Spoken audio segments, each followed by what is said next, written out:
very good afternoon, March. Thanks for joining us here on the program. This is Trending News. I am Nancy Nalima. Do stay with me for the next few minutes as I bring you up to speed with stories that are making headlines today. Let's begin. President William RUTO has officially launched the WRC Safari Rally 2024 competition at the Kenyatta International Convention Center in Nairobi. Speaking before flagging off the racing cars on Thursday, RUTO said the prestigious motor racing event comes as a truly special Easter holiday gift to millions of families to bond over a thrilling spectacle among the local drivers who will feature in the event.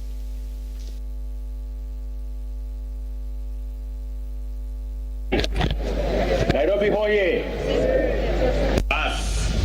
Rally ndio hii, our Easter for many years, for 70 years in fact, our Easter always was accompanied with Safari Rally. I want to thank FIA and WRC for completing our Easter with the Safari Rally that we always knew was part of our Easter menu.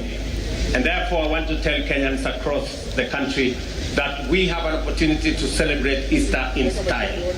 All of us have that opportunity, and I am looking forward to a wonderful Easter beginning tomorrow. And as we flag up these men and women, they told me, the Safari Rally drivers told me, they want this rally to return to the 5 days that was before. Now we are doing 3 days, they wanted 5 days. Ababu na Mwamba and your team, FIA and WRC, I think it is time you consider the request of our rally drivers. Thank you very much, everybody. We love you. Those of us who have come from far and wide, Kenyans will be welcoming you with the warmth of our hospitality, generosity, and what we are all known for, the warmth of Kenya. Asanteni sana. So to join His Excellency on the ramp, I'll call Rodriguez from FIA, CEO Gashero Charles, Mr. Maina, Joshua Sibel, and together with the PS and the CS to join His Excellency on the ramp. The rest of us kindly, let's remain seated. Let's remain seated kindly. For the sake of good pictures and also just to have some order. So to join His Excellency, we're expecting Rodriguez, we're expecting Gashero Charles, Mr. Maina, Joshua Sibel. And elsewhere, the Ministry of Health has dismissed claims that the surge in respiratory illnesses in the country is due to the SARS-CoV-2 COVID-19, attributing it to an increase in the swine flu influenza virus cases. In a statement on Thursday, the Acting Director General for Health, Dr. Patrick Amoth, stated that influenza cases are usually high from February to March and July to November, adding that they have also been monitoring SARS-CoV-2 cases with a focus on the new variant, clade GNI, since December last year. He further said that the MOH has been monitoring the cases by employing a surveillance system which has been in operation over the last 2 decades.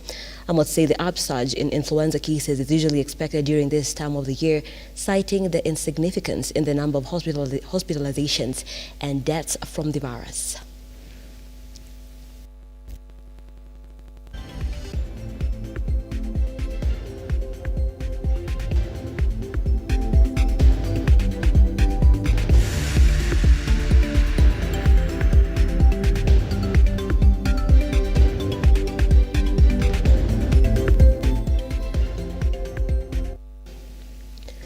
The government is set to deploy 468 more National Police Reservists to Turkana County in a bid to enhance security.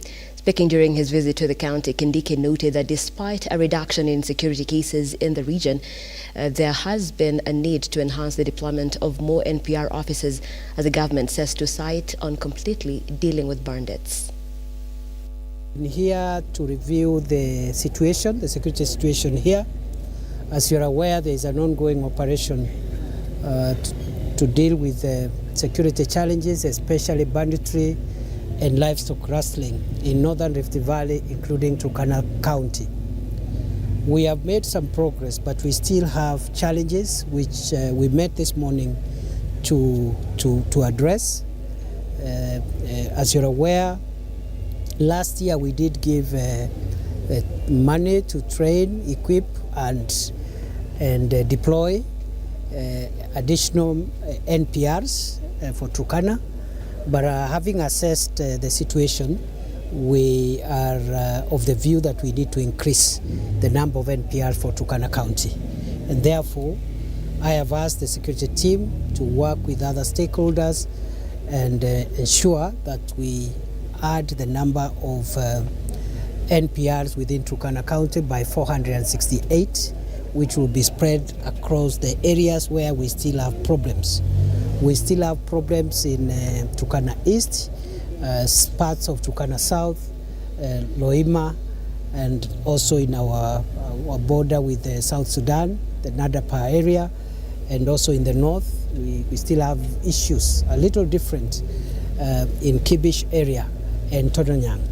So we will make that intervention. Secondly, we are also going to increase the number of administrative units so that we can have government security enforcement infrastructure closer to the people.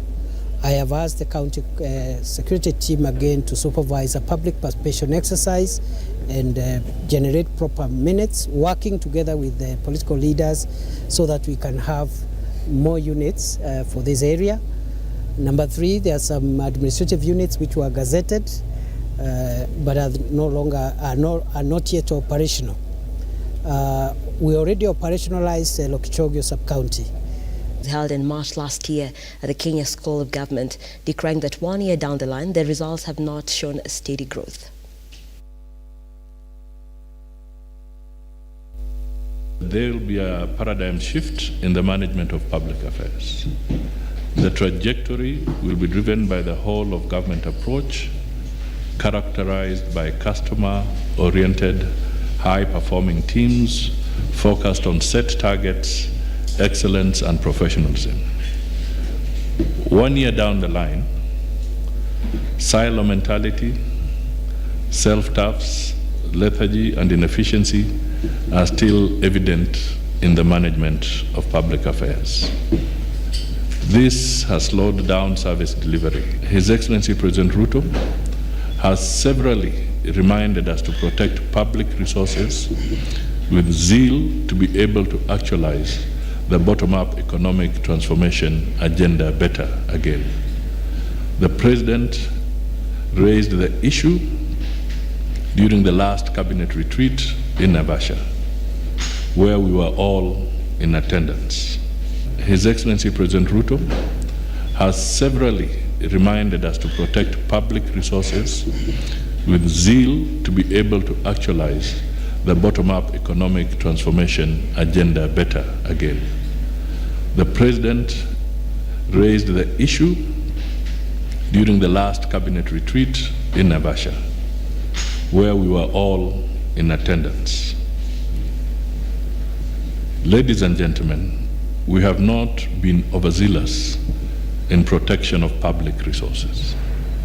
Duplications and overlaps in some of our MDAs and state agencies is shocking. As a result, His Excellency the President, Dr. William Ruto, has directed the consolidation process of state agencies to commence to stop duplicity of functions and wastages. Now, coffee societies in Kiambu County have called upon the government to hold public participation forums with all coffee societies boards in order to look for a way to fasten milling operations and sale of their coffee. The societies complain that the implementation of new regulations to have coffee channeled through the new Kenya Planters Cooperative Union after the government delicensed most of private millers is giving them a hard time in convincing the farmers to wait for their dues longer than expected. Na tumeona changamoto nyingi ya milling na tena mambo ya marketing. Tunaona sasa milling kahawa kianza ina delay sana. Ina delay, inakaa sana bila kuwa kusiagwa. Tena mambo ya kuuza kahawa tena nachukua muda sana, na saa hiyo mkulima anaumia sana, sababu anangojea hiyo pesa imsaidie na mambo ingine. Kwa hivyo sisi tunaonelea kama serikali inaweza kuchukua hiyo jukumu ya kutengeneza hii mambo ya KPCU inaweza fanya mkulima wa kahawa awe na faida kuliko saa hii vile inaendelea. Wakati huu mkulima akona pesa, hana pesa kwa mfuko. Kahawa tayari ameleta kwa factory na factory wanapeleka KPCU na bado inakuwa. Ndio nauliza kama serikali ingeweza kusaidia juu kama angepata hiyo subsidize fertilizer, at least bei yake cost yake ya kulima ingekuwa chini kidogo. Kama sisi Dubery Coffee tumepeana store ya kahawa ya kuweka fertilizer, na ningeuliza Honorable Governor tumeuliza through our MP waweze kulete hiyo fertilizer waimwage hapa, sababu tuko na store iko empty.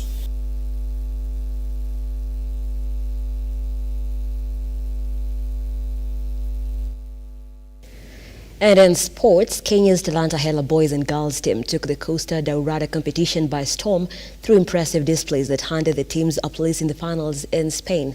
The boys team defeated Berango 2-0 with goals from Austin Odongo and Gitamo. At the same time, venue the ladies team won their match courtesy of a solitary goal from striker Elizabeth Mideva, which will see them take on again Tuko FC in the final.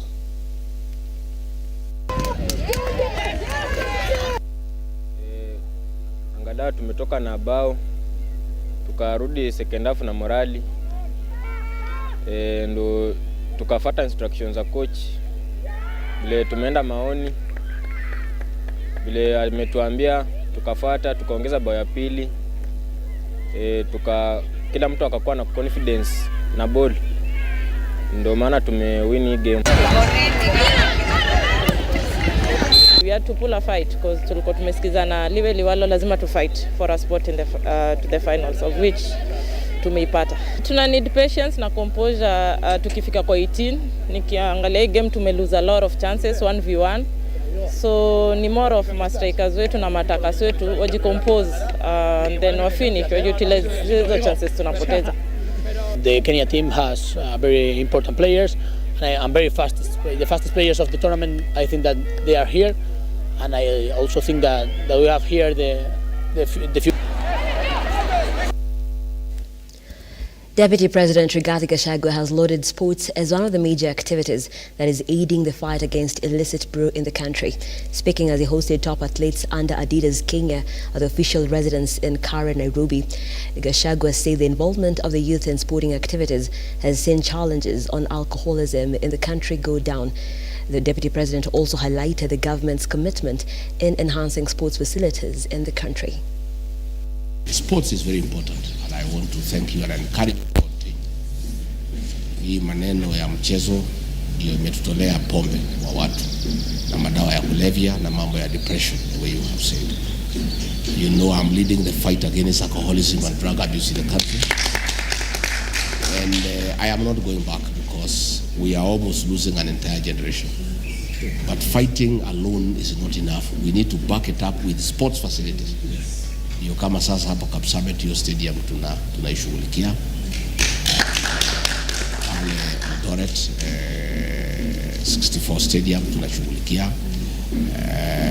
Pale Kamarini tunashughulikia. And also we are going to work with the Governor Sang. Zile viwanja dogo dogo pia na yashughulikia. We continue enhancing our facilities for athletics and other sports. So that is something that we shall be able to do as we go on. And we've come to the end of the broadcast this afternoon, but let me quickly bring you up to speed with what you can expect at 7 p.m. and at 9 p.m. Top among the stories that we are covering for you is the World Rally Championship that has been flagged off today at the KICC. And of course, our sports reporters are on that beat, and they'll be bringing us up to speed with what's happening. Another story that we are following closely is Nairobi Governor Johnson Sakaja, who's been fined 500,000 shillings for failing to appear before the Senate Standing Committee on Energy. He was supposed to answer questions regarding the Embakasi gas explosion, and he failed to do so, so he has been fined. Be giving you details of that and so much more that we are working around the clock just to make sure that you are on the know about stories that are making headlines across all of 47 counties. I am Nancy Nalima. Thank you so much for watching. Keep it right here on Lookuptv. Have a lovely afternoon.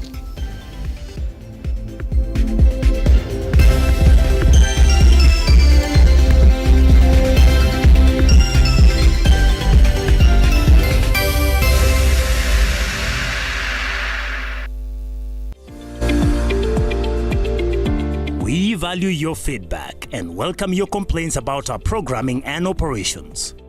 Feel free to get in touch with us through 0700 893 542 or send us an email to info@lookuptv.co.ke.